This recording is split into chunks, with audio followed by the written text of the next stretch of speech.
सोमनाथ गुजरात के सौराष्ट्र में स्थित सोमनाथ मंदिर का 12 ज्योतिर्लिंगों में काफी महत्व है। इस मंदिर को अतीत में 6 बार नष्ट करने का प्रयास किया गया, लेकिन इसका अस्तित्व आज भी है।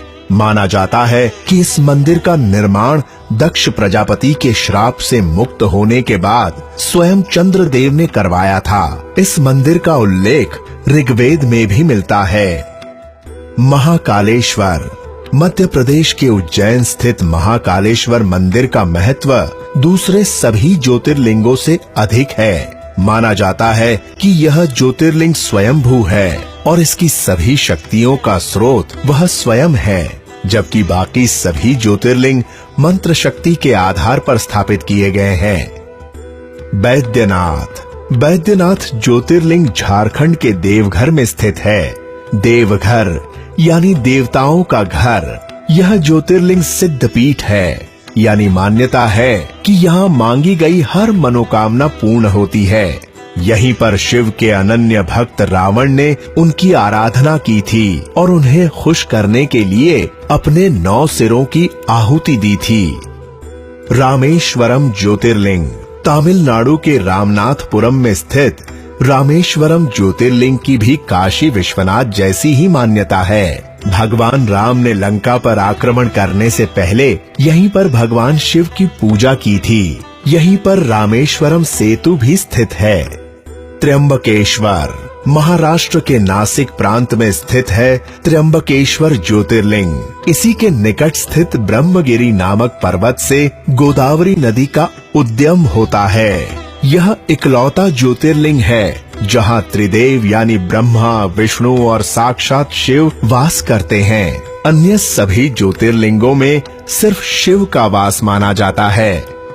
केदारनाथ उत्तराखंड के रुद्रप्रयाग जिले में स्थित केदारनाथ मंदिर न सिर्फ 12 ज्योतिर्लिंगों में सम्मिलित है, बल्कि 4 धाम और 5 केदार में से भी एक है।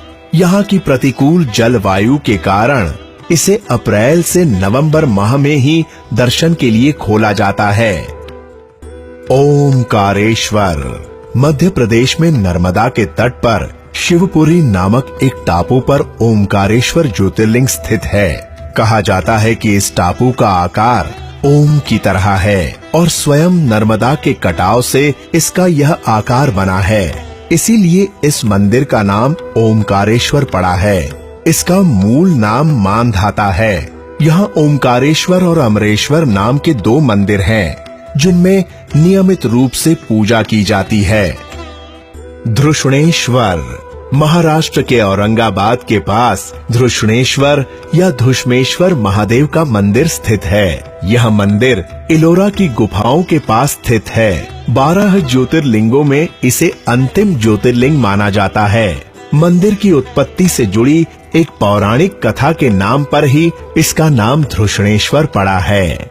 मल्लिकार्जुन आंध्र प्रदेश स्थित मल्लिकार्जुन मंदिर को श्री शैल के नाम से भी जाना जाता है। महाशिवरात्रि इस मंदिर में मनाया जाने वाला सबसे प्रमुख त्योहार है। इस मंदिर में भगवान शिव समेत उनके समस्त परिवार, पार्वती, कार्तिकेय और गणेश का भी वास माना जाता है। नागेश्वर ज्योतिर्लिंग गुजरात में द्वारिका प्रांत में स्थित है। इस ज्योतिर्लिंग की शास्त्रों में बड़ी महिमा बताई गई है। कहा जाता है कि जो भी इस ज्योतिर्लिंग की उत्पत्ति और महात्म्य की कथा सुनेगा वह मोक्ष को प्राप्त होगा। भीमाशंकर ज्योतिर्लिंग महाराष्ट्र में पुणे से करीब 100 किलोमीटर दूर स्थित है। यहाँ स्थित शिवलिंग काफी मोटा है, इसलिए इसे मोटेश्वर महादेव भी कहा जाता है। इसी मंदिर के पास से भीमा नामक एक नदी भी बहती है, जो कृष्णा नदी में जाकर मिलती है। काशी विश्वनाथ काशी यानी वाराणसी को भगवान शिव की नगरी भी कहा जाता है। इसी शहर में गंगा किनारे स्थित है काशी विश्वनाथ मंदिर। इस मंदिर के दर्शनों को मोक्ष प्रदायी माना जाता है। मान्यता है कि प्रलय काल में भी इस ज्योतिर्लिंग का लोप नहीं होता और यह जस का तस रहता है। पौराणिक कथाओं में इसे ही सृष्टि का आदि माना गया है। जहां भगवान शिव से ब्रह्मा और विष्णु उत्पन्न हुए थे।